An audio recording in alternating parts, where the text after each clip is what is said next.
یہ ان ایمانی امور کو بیان کر رہے ہیں کہ جن کے ذریعے سے معاشرہ بہتر ہوتا ہے۔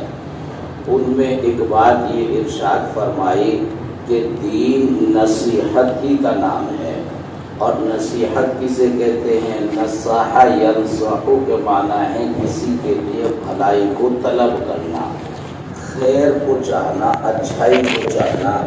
اور جب کوئی کسی کے لیے خیر اور بھلائی چاہے گا تو برائی اس کی طرف منسوخ کر نہیں سکتا۔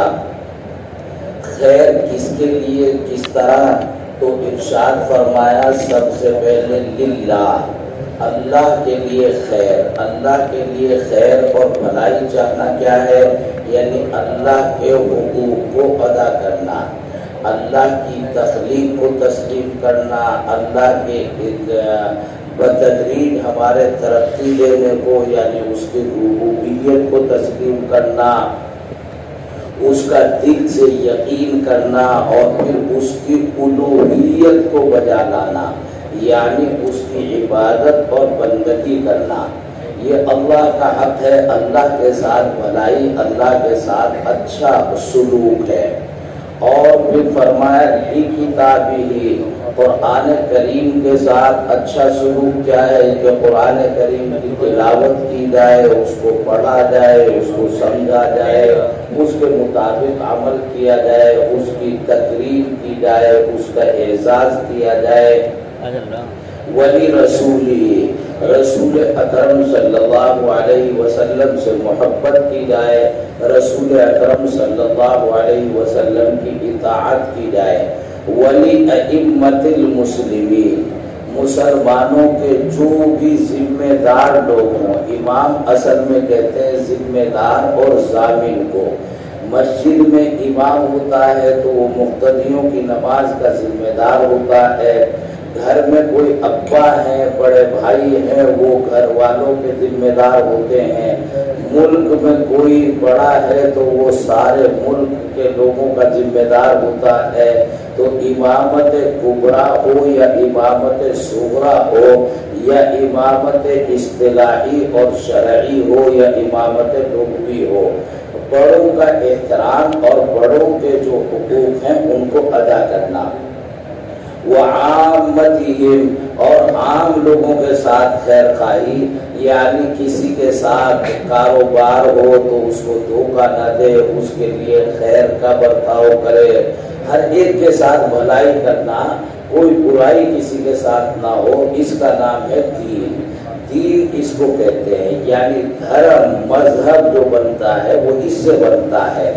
اگر صرف یہ روایت سامنے آ جائے، اللہ کے حقوق، رسول اکرم صلی اللہ علیہ وسلم کے حقوق، کلام الہی کے حقوق، ائمہ مسلمین کے حقوق اور عام لوگوں کے حقوق، ایک تو ہے کسی سے رائے کا اختلاف کرنا۔ رائے کا اختلاف نہ کسی کے احترام کے خلاف ہوتا، نہ کسی کی عزت اور توقیر کے خلاف ہوتا۔ ایک ہے اپنی رائے پیش کرنا اور دوسرے کی رائے سے اختلاف کرنا، ایک ہے خلاف۔ حسکفی نے لکھا ہے دو چیزیں ہیں، جس کے لیے کوئی دلیل ہو آپ کے پاس اس کو کہتے ہیں اختلاف، اور جس کے لیے کوئی دلیل نہ ہو، مرغے کی ایک ٹانگ آپ کہتے رہیے کہ دو ہیں، دکھاتے رہیے مرغا پکڑ پکڑ کے، جب ہوگی دو تو جب میں مانوں گا، میں ماننے کو تیار نہیں ہوں، اس لیے کہ میں نے کہہ دیا میری بات کو کچا کریں گے آپ، میری بات غلط ہوگی۔ پھر رائے کو رائے رکھے آدمی، رائے کو فیصلہ نہ سمجھے۔ گھر میں بیٹھے ہیں، 5-7 گھر کے ممبر ہیں، ہر ایک کو رائے دینے کا حق ہے، لیکن فیصلہ وہ ابو کے ہاتھ میں ہے۔ وہ فیصلہ امی بگڑ گئی تو جناب میری رائے تو تسلیم نہیں کی گئی، تو پھر ابا اپنی رائے کو چھوڑ دیتے۔ وہ رائے لی جاتی ہے اس لیے تاکہ ابا جن کو فیصلہ کرنا ہے وہ کسی متعدد آراء کو دیکھ کر کسی صحیح رائے تک پہنچ سکتے ہوں۔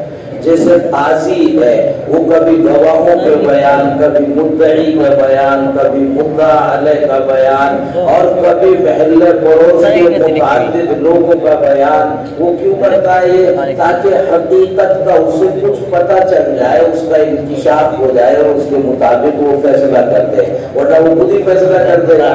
تو یہ فیصل نہیں ہے جن کے بیانات دیے جا رہے ہیں، تو یہ فیصل نہیں ہے اہل خانہ جن کی رائے لی جا رہی ہے، یہ فیصل نہیں ہے مقتدی جن کی رائے لی جا رہی ہے، یہ فیصل نہیں ہے رعایا جن کی رائے لی جا رہی ہے، یہ رائے ہے۔ تو لامحالہ ایک رائے عمار نے دی، ایک زبیر نے دی، ایک میں نے دی، تو کسی ایک رائے پر عمل ہوگا، دو تو ناراض ہو کے بیٹھ جائیں گے، یہی معاشرے میں ہوتا ہے، یہی معاشرے میں ہوتا ہے۔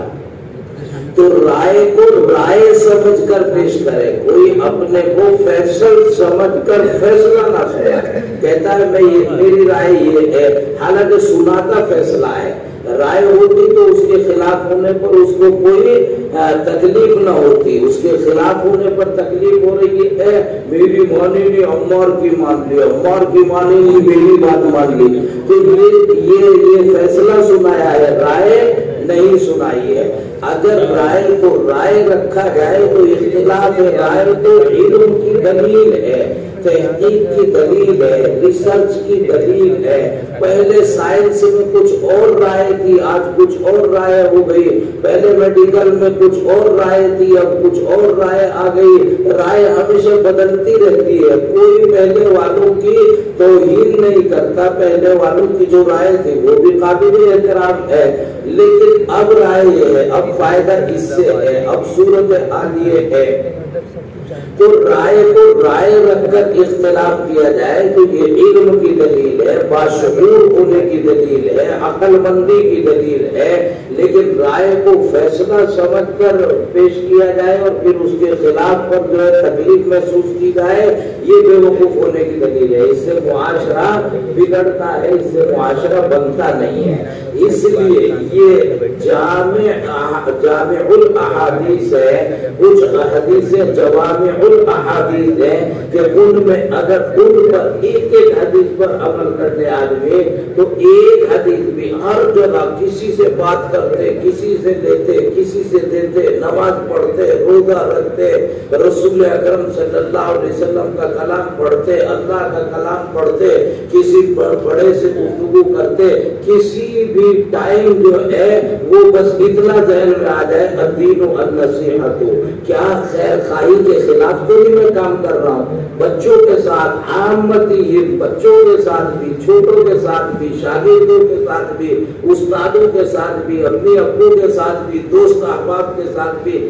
جب بھی کوئی بھی معاملہ ہو الدین النصیحہ، خیر خواہی کے خلاف ہو رہا یا موافق ہو رہا، اگر خلاف ہو رہا تو ہمارے جذبات ہزار ہوں، رسول اکرم صلی اللہ علیہ وسلم یہ چاہتے ہیں تو ہمارے جذبات ایک طرف، رسول اکرم صلی اللہ علیہ وسلم کے جذبات کار فرما ہوں گے، اسی کا نام دین ہے۔ جی